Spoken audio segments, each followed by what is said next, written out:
ஒரு சக்ஸஸ் மீட்னா ப்ரெஸ்ஸோட ஒரு success meet. And ஒரு உண்மையான சக்ஸஸை கொண்டாட பெருமையாக இந்த மேடையில் நிற்கிறேன். சினிமா வந்து ஒரு ஃபன்னி பிளேஸ். இப்படியும் இருக்கலாம், அப்படியும் இருக்கலாம், எப்படி வேணாலும் இருக்கலாம். ஆனால் அதோட வெற்றி தோல்வி, அதோட அந்த அந்த சின்ன சின்ன நெளிவு சுழிவுகள் இதெல்லாம் நான் வந்து ரொம்ப வருஷமாக நான் பார்த்து நிறைய கற்றுக்கிட்டேன். பட் ஒன்று நான் எப்போவுமே ஒரு விஷயம் மட்டும் நான் எனக்கு வச்சுருக்கிறது, I don't take anything seriously. எதுவுமே சீரியஸாக எடுத்துக்க மாட்டேன். அப்படியே சந்தோஷம். நான் இந்த படம் நடிக்கிறப்போ ஆஃப்கோர்ஸ் நான் நிறையா பேசியிருக்கேன், அந்த படத்தை பற்றி சொல்லியிருக்கேன். அப்புறம் இசை வெளியீட்டு விழாவில் நிறையா இவர் பிரசன்னா பற்றி பேசியிருக்கேன், விவேக் பற்றி பேசியிருக்கேன். எல்லாம் நடித்தவங்க எல்லோரும். எனக்கு வருத்தம் என்னென்னா அந்த ஷூட்டிங்கில் ஒருத்தர்கிட்டையும் நான் ஜாஸ்தி பேசலை. ஏன்னா ஒன்று அந்த வெயிட்டு என் உடம்புல, இன்னொன்று என் கால் வலி தாங்க முடியல. கண்ணு திறந்தேன்னா அழுதுடுவேங்கிற பயத்தில் கண்ணை மூடிக்கிட்டு அப்படியே உட்காந்துட்ருப்பேன். அந்த பாலசரவணன் தான் ஓரளவுக்கு என்கிட்ட பேசலான்னு நினைக்கிறேன். ஏன்னா அவர் என் பக்கத்துலேயே உட்காந்துட்டு இருந்தார். அப்புறம் இவங்களெல்லாம் எனக்கு தெரிஞ்சு கூட எனக்கு அவ்வளோ பேச முடியல. ரேஷலெல்லாம் நான் ரொம்ப அப்ரிஷியேட் பண்ணேன், அப்படி பார்த்துக்கிட்டே இருப்பேன். அப்புறம் இந்த மருமகளாக வந்து அந்த 3 பொண்ணுங்களும், ஐயோப்பா என்ன performance, what is this performance, fantastic. இதில் முக்கியமாக இந்த படத்தை பற்றி பேசணுன்னா, இது ஒரு உண்மையான சக்ஸஸ்ங்கிறத தாண்டி நான் நிறைய எழுதி வச்சேன். இது ஒரு இப்போ பிஸ்னஸில் வந்து ஒரு பெரிய வெற்றியை கணிச்சிருக்கு.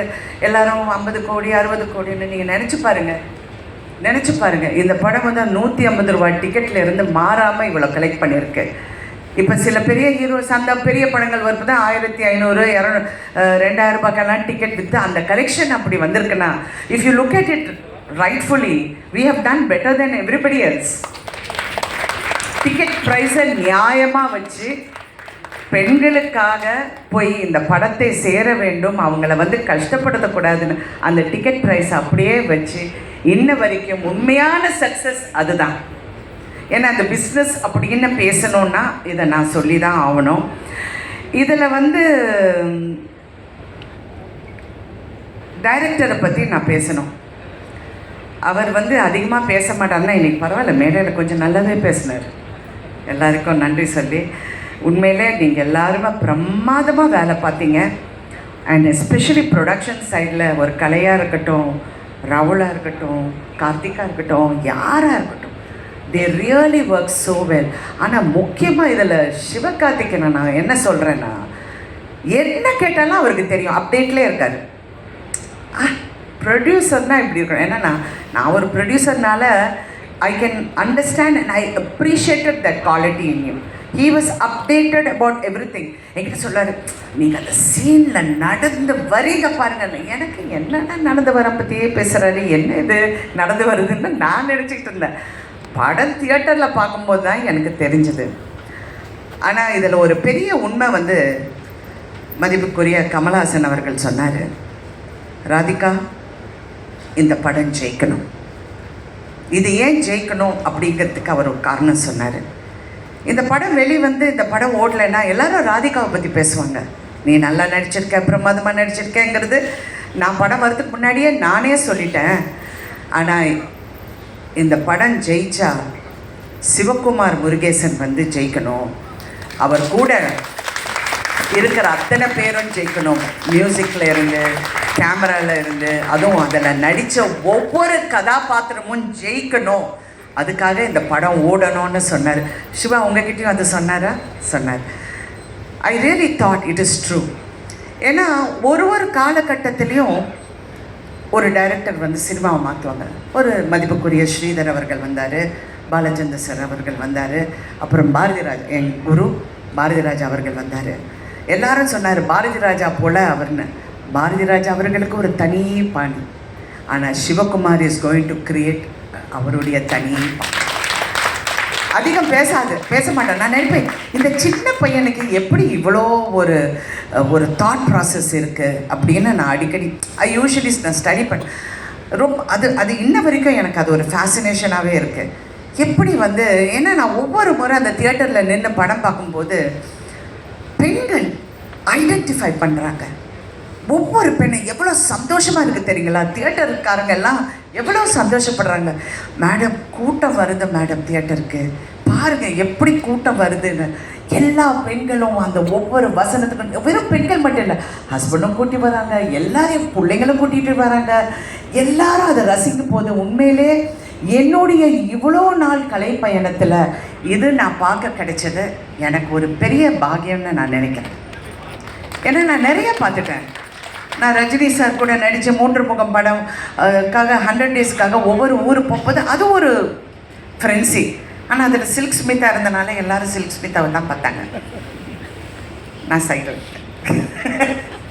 பட் ஓகே, அதெல்லாம் சும்மா ஐயோ எது சொன்னாலும் ஜோக்காக கூட சொன்னாலும் யோசிக்க வேண்டியதாக இருக்குது. தெரியாமல் சிவகுமார் என் பின்னாடி சிரித்தார். அது மாதிரி இப்போ இந்த படத்தை பார்க்கும்போது நான் சித்திக்கு அப்புறம் நிறைய பெண்களோட ஒரு ரிஃப்ளெக்ஷனை பார்த்தேன் சொசைட்டியில். நான் சீரியல் எடுக்கும் போது நான் அப்படி தான் நினச்சேன். பட் இதில் டைரக்டர்கிட்ட எனக்கு பிடிச்சது கேரக்டர் பில்டிங். அந்த கேரக்டர்ஸை எப்படி பில்ட் பண்ணணும், அந்த கேரக்டரை எப்படி நம்ம கொண்டு போய் சேர்க்கணும், இங்கிறது அவ்வளோ ஒரு திறமை. அதாவது நீங்கள் பாரதி ராஜா ஒப்பிட்டு நிறைய பேர் சொன்னாங்க, அவர் வந்து தனி கேட்டகரி. அவர் சினிமாவை வந்து ஒரு புரட்சி பண்ணார். கண்டிப்பாக சிவகுமார் நீங்கள் அந்த புரட்சியை நீங்கள் வந்து கடைபிடிச்சி கடைசி வரைக்கும் அந்த புரட்சியை நீங்கள் வந்து அதனால தான் நான் உங்கள் செய்யோட பற்றி திருப்பி நான் பேசுகிறேன். சிவா கரெக்டாக பண்ணுங்கள். அதாவது சிவான்னு உங்களை அவரையும் சொல்கிறேன் சிவான்னு. பட் அவரை நான் இப்போ எஸ்கேன்னு கூப்பிட்றேன். SK1 SK2 இருக்காங்க என் லைஃப்பில். ஒன்று என் ஹஸ்பண்ட் சரத்குமார், இன்னொன்று producer Sivakarthikeyan and actor. So 2 SKs who have changed my life also. ஏன்னா அவர் தான் என்னை வற்புறுத்தி இந்த படத்தை பண்ண சொன்னாங்க. பண்ணியே ஆகணும்னு. நான் முடியவே முடியாதுன்னு. இப்போ உங்களுக்கு தெரியுதா, நேற்றே நான் 6 கதை கேட்டேன். எல்லாமே கிழவி கேரக்டர் வந்து சொன்னாங்க. நான் அப்படியே பார்க்குறேன். அப்புறம் வேற அப்படின்னு முன்னையாவது மதர் கேரக்டர் சொன்னாங்க, இப்போ கிழவி வரைக்கும் போயிட்டாங்க.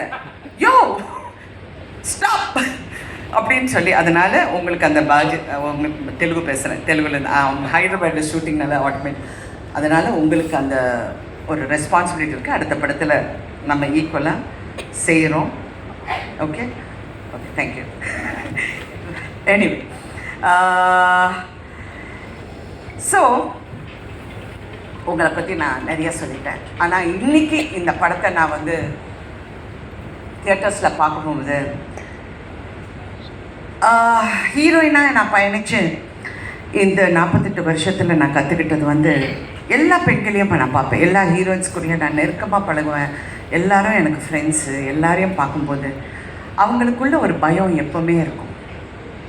அடுத்த படம் என்ன, it's a very insecure job, very insecure. அடுத்த படம் என்ன, யங்காக இருக்கணும், அழகாக இருக்கணும், ஸ்லிம்மாக இருக்கணும், வயசு தெரியக்கூடாதுன்னு.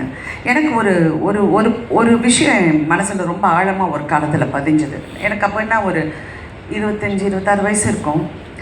என்னுடைய பர்த்டே வந்து ஏதோ செட்டில் கொண்டாடுறாங்க. அப்போ ப்ரெஸ்ஸில் நிறைய பேர் வந்தாங்க. அப்போல்லாம் பத்திரிக்கை தானே.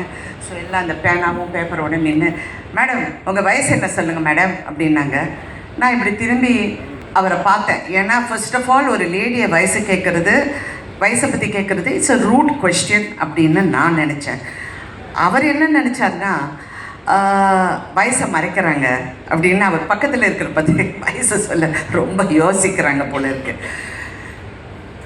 I was just looking at him and I was thinking, so இதுதான் என் லைஃபோட சேலஞ்சா? நான் வந்து என் வயசை ப்ரூவ் பண்ணோம், என்னுடைய அழகை ப்ரூவ் பண்ணோம், எனக்கு இப்படி பண்ணணும். I don't think that's a challenge for anybody. எல்லாருமே அவங்களுக்குள்ளே ப்ரூவ் பண்ணிக்கிட்டாலே போதும். அது you're a big success, moderate success, எதுவாக இருந்தாலும் success is success and nothing is as sweet as success. And that is Thaai Kizhavi today. Such a wonderful success, a true success. விமெனுக்கு success, எம்பவர்மெண்ட்டுக்கு success. I really feel ரொம்ப ப்ரௌடாக இருக்குது. இந்த மாதிரி ஒரு படத்தில் நடித்து எல்லா பெண்கள் வந்து பாராட்ட போகுது. நான் இது வரைக்கும் யாராவது என்னை பாராட்டினா தேங்க்யூ சொல்ல சார் சிவகுமார் தாங்க, அவர் தாங்க ஹீரோ, அவர் தான் எல்லாம். Because that success belongs to you.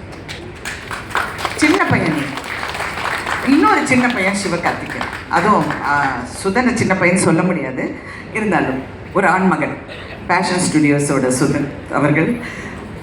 எல்லாருமே நீங்கள் பெருமைப்படலாம். நிறைய பேரோட கேரியரை நீங்கள் பெரிய அளவுக்கு லான்ச் பண்ணிருக்கீங்க. இந்த மருமகளாக நடித்த ஒவ்வொரு பொண்ணுங்களும் என்னால் மறக்கவே முடியாது. அதே மாதிரி பாலசரவணன் என்ன நடித்தார், அதுவும் இவங்க இருக்காங்களே பாருங்க, இந்த நம்ம பிசிஸு, அப்புறம் அந்த கருப்பன், அந்த சாமியார் என்ன கங்களா ரெடிகளரா, அவர் சாம், எல்லாருமே இதான் இவர், எல்லாருமே எல்லாருடைய கேரியரையும் நீங்கள் நினச்சி பாருங்கள். This is another phase in films. Cinema இண்டஸ்ட்ரியே கன்ஃபியூஸ் ஆகிருக்கு. என்னடா இந்த படம் ஓடுது, எல்லா ப்ரொடியூசர்ஸும் தியேட்டருக்கு ஃபோன் பண்ணி கலெக்ஷன் என்னங்க, என்ன நிஜமாவே இந்த அமௌண்ட்டா, நிஜமாவே இப்படி நடக்குதா? ஏங்க அவங்க பறக்கலைங்க. நான் வேற தெரியாமல் இது ரஜினி சார் பண்ண வேண்டிய படம்னு சொல்லிட்டேன். நான் சொன்னது கேரக்டர் வாய்ஸ். அது அவருக்காக நிறைய ட்வீட் பண்ணியிருக்கலாம். யாருமே பறக்கலையே. ரஷ்யாவிலேருந்து நான் டான்சஸ் கொண்டு வரலையே. என்ன இது இந்த படம் ஓடுதுன்னா இட் இஸ் கில். ஸோ உண்மை என்னென்றால் கண்டென்ட் இஸ் கிங். அதை பேக்கேஜ் பண்ணுறதும் இன்னொரு கிங். சிவகார்த்தி கிங். ஐயோ ஏதாவது என்ன சர்ச்சை செஞ்சிருவாங்க, வேண்டாம் எல்லாரும் பயந்து பயந்து பேச வேண்டியதாக இருக்கு. ஸோ எனிவே இன்னைக்கு இதெல்லாம் பார்க்கும்போது ரொம்ப சந்தோஷம். சிவா, ரெண்டு சிவாக்கும் இந்த ஆர்டிஸ்டுக்கு எல்லாமே I am really very happy for them. எனக்கு உண்மையில் நான் நிறைய பார்த்துட்டேன், நான் நிறைய வெற்றியை பார்த்துட்டேன், நிறைய விஷயங்கள் தாண்டி வந்துட்டேன். அவங்கள பார்க்க போகிறது ரொம்ப சந்தோஷம். அங்கே சைனீஸ் டாக்டராக ஒர்க் பண்ணார் பாருங்க, அவர் ஒரு உண்மையை மறைச்சிட்டாரு. அவர் சரத்குமாரோட காலேஜ் மேட். நான் அன்னைக்கு பார்க்குறேன், ஆமாம் டே என்னடா அப்படிங்கிறாங்க. என்ன டாவா, யார் அது அப்படின்னு பார்த்தா இப்படி. அதனால என் கணவர்கிட்ட சொன்னேன், நீங்கள் என்னை ஏமாத்திட்டீங்க, ஏதோ வயசெல்லாம் மறைச்சு ஏதோ கல்யாணம் பண்ணிட்டீங்க போல இருக்கு. எல்லாம் வேறு சைஸில் இருக்காங்க, வேறு ஹைட்டில் இருக்காங்க, but college mate. Thank you so much for entertaining. Thank you so much. Thank you. இன்னொரு விஷயம் இந்த படத்தில் ஒரு ஹைலைட், தவறு எங்கே நடந்தாலும் அதை நம்ம தட்டி கேட்கலைன்னா அந்த தவறுக்கு உடந்தையாக போகிற மாதிரி இருக்கும். ஒவ்வொரு கேரக்டரும் தவறை உணர்றாங்க அவங்கவுங்க விதத்தில். எனக்கு அது ரொம்ப பிடிச்சிருக்கு. அது மருமகளாக இருக்கட்டும், அந்த அடுத்த கேரக்டர்ஸாக இருக்கட்டும், கங்காரடிகளாக இருக்கட்டும், அந்த தவறை எப்படி உணர்றாங்க அதுதான் இது. ஏன்னா சமீப காலமாக நான் பார்க்கும்போது சொசைட்டியில் இவ்வளோ மாற்றம் இருக்கா, இவ்வளோ முட்டாளுங்க இருக்காங்களா, இவ்வளோ எம்பத்தி, அதாவது ஒரு மனசுக்குள்ளே ஒரு சிம்பத்தி இல்லாமல் நிறைய பேர் இருக்காங்களா அப்படிங்கிற ஒரு பயம் வந்தது. சினிமா ஒரு சமுதாயத்தை கெடுக்குதா அப்படிங்கிற ஒரு கேள்வியும் வருது. ஏன்னா நம்ம வீட்லேயும் பிள்ளைங்க இருக்காங்க, எல்லாரும் இருக்காங்க. கலை நீங்கள் அப்படியே நெளியுறீங்க, நான் ஒன்றும் தவறாக சொல்ல மாட்டேன். பட் எனக்கு அந்த ஒரு அச்சம் எப்போவுமே இருந்தது. ஆனால் இந்த படத்தை பார்க்க போகும்போது பெண்களின் குரலை கேட்கும் ஆண்கள், அந்த குரலை நல்ல உறக்க சொல்கிற இளம் ஆண்கள் இருக்கும்போது இந்த சமுதாயம் என்னைக்குமே கெடாது. It is a truth. எனக்கு பயமாக இருக்குது ஒவ்வொரு பேசுறது, சில பிள்ளைங்க பேசுறது பார்த்தா எனக்கு வயிறெல்லாம், ஐயோ இவங்கெல்லாம் வீட்டில் போய் எப்படி இருக்காங்க அந்த மாதிரியெல்லாம் நினைக்க தோணுது. But no. So press also has to be responsible. இந்த மாதிரி நல்ல விஷயங்கள் இன்னும் எடுத்து காட்டினா ரியலி இது நாளைக்கு உங்கள் பிள்ளைங்களுக்கு, நாளைக்கு வர சமுதாயத்துக்கு இது ஒரு பெரிய ஒரு எடுத்துக்காட்டாக இருக்கும். இன்னொரு விஷயம் இந்த படத்தில் நிறைய எம்பவர்மெண்ட் பற்றி பேசியிருக்கோம். ஆனால் உண்மையான எம்பவர்மெண்ட் தயவு செஞ்சு எல்லா பெண்களும் அதை நம்புகிறாங்க, நம்பி ஆகணும். சினிமாவில் நிறைய பெண்கள் போராடுறாங்க, ஜெயிச்சாகணும். ஆனால் நான் இந்த வகையில் நான் எங்கே எம்பவர் ஆனேன்னா, இந்த படம் ஒத்துக்கு போகும்போது சுதன் என்கிட்ட பேசிகிட்டு இருந்தார். நான் சொன்னேன், எல்லா ஹீரோஸுக்கும் நீங்கள் சம்பளம் கொடுக்குறீங்க சரியா, ஏன் ஹீரோயின்ஸுக்கு சம்பளம் கொடுக்க மாட்டேன்றீங்க அப்படின்னு வந்தது. சுதன் சிரிக்கிறாரு. சிவகார்த்திகேயன் அப்படியே நல்ல பையன் மாதிரி உட்காந்துட்டு இருக்காரு. ஆனால் இது கேட்ட உடனே I have to thank both of you. First time Tamil இண்டஸ்ட்ரியில் ஒரு ஹீரோயினுக்கு ஷேரில் உங்கள் சம்பளம் வந்து இருக்குது அப்படின்னு சொல்லி ஒப்பிட்ட முதல் தயாரிப்பாளர்களின் பெருமை உங்களுக்கு தான் சார். இது வரைக்கும் ஐ don't think any heroine has got done it. அதில் நான் அந்த பெருமை எனக்கு வந்து அதை சார்ந்தது. And not only that, it is a good example for the industry. It is a good encouragement for women. ஏன்னா எம்பவர்மெண்ட் வெறும் நீங்கள் வந்து பேசி பிரயோஜனம் இல்லை, அது செயல்பாட்டிலையும் காமிச்ச இந்த தயாரிப்பாளர்களுக்கு நான் பெண்களின் சார்பாக நன்றி, அதுவும் நடிகைகளின் சார்பாக நான் நன்றி சொல்ல கடமைப்பட்டிருக்கேன். எல்லாருக்கும் வணக்கம். நான் தான் மனஸ்வி. ஃப்ளாஷ் டிவிக்கு லைக் பண்ணுங்கள், ஷேர் பண்ணுங்கள், சப்ஸ்கிரைப் பண்ணுங்கள், கமெண்ட் பண்ணுங்கள், மறக்காமல் அந்த பெல் ஐக்கானையும் கிளிக் பண்ணிடுங்க. அப்போ தான் உங்களுக்கு நோட்டிஃபிகேஷன்ஸ்லாம் வரும். Thank you all. Bye bye.